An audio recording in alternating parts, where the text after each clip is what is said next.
Welcome to week 2 of our course. This week, we're going to be talking about some of the foundational theories in the fields of TESOL and bilingual education. For most of you, this will be a review, as we're going to be covering some of the concepts that you learned about in your earlier TESOL courses. But I know that some of you are taking this as an elective, and so I wanted to make sure that we're all on the same page when it comes to understanding theories and research that shape second language acquisition. So to begin, you're going to be reading 2 chapters. The first one is from our textbook, Scaffolding Language, Scaffolding Learning by Pauline Gibbons. I have linked that chapter for you, but do make sure you buy the textbook as soon as you're able, because this is the only time that I'll be providing a copy of the chapter for reading.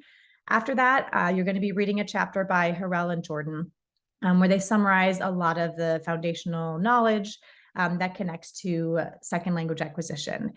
It is a chapter that includes a lot. There's a lot of extra information as well that I think is interesting, but not as essential when we're focusing specifically on the theories and the research undergirding SLA, second language acquisition.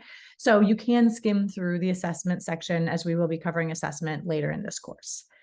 So once you finish the 2 readings, then you have 2 mini lectures to view.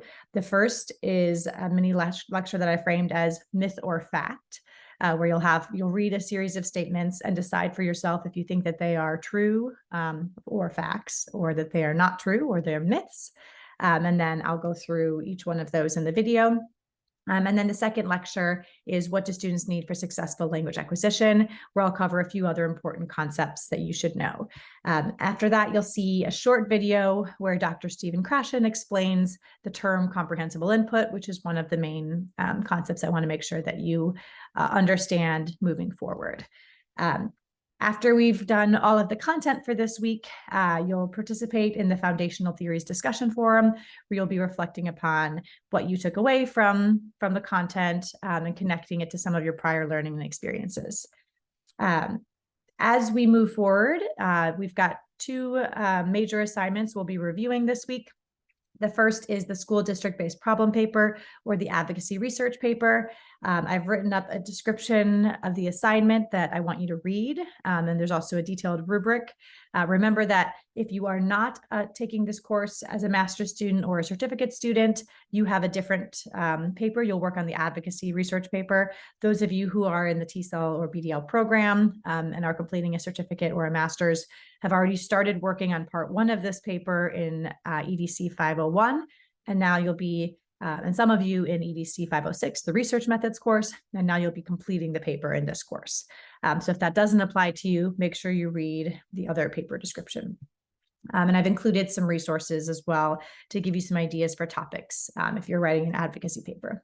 And then in the next section, I'll be talking about the professional development project. So again, read through the description, download the overview and rubric, and read through it so you understand the assignment.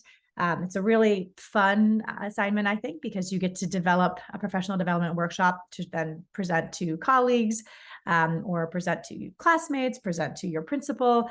The audience is really flexible, but the idea is that you're choosing a topic that you're passionate about, that you've learned about either throughout this course or prior to this course, and you're creating a professional development session to showcase that knowledge. And to hopefully support the audience in learning about that topic. And I've also given you some links for some ideas if you're having trouble thinking of a topic. For both of those major papers, I have discussion forums that I'd like you to post in. These aren't part of the usual graded discussion forums, but it's a space where you can tell me your ideas so I can give you some feedback. So for the school district-based problem paper or advocacy research paper, I want to know how you're planning to approach writing the paper this semester, the topic you're focusing on, how you're going to be implementing the research that you need to conduct or the resolution that you need to carry out. For the PD project, I want you to give me an idea of a topic that you might pursue and think about who the audience might be, how you might put it together, who you're going to be working with, because you're welcome to do it collaboratively with your classmates, with colleagues who are not in this course, but maybe are also TESOL BDL certified. So you have a lot of options there for how you might approach the assignment. So that is this week in a nutshell. I do want to emphasize again why I included this week. It is a review week. We are diving into theories. And while this is a methods class, I want you to know that I don't want you to come away from this class with simply a list of strategies.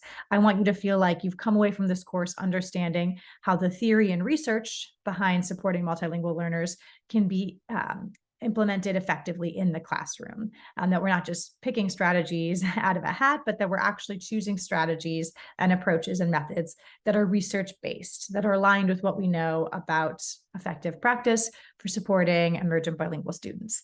The field of TESOL was established in the 1960s. The National Association for Bilingual Education was also established in the 1960s. We have had many decades of research supporting effective practices, or telling us what effective practices are for supporting multilingual students. And so we want the methods that we're learning to be connected to the research and the theories that have been developed over the years. So that is the rationale for why we're spending this week diving into those theories and that research once again. So I hope you enjoy the content, and I look forward to continuing to learn with you.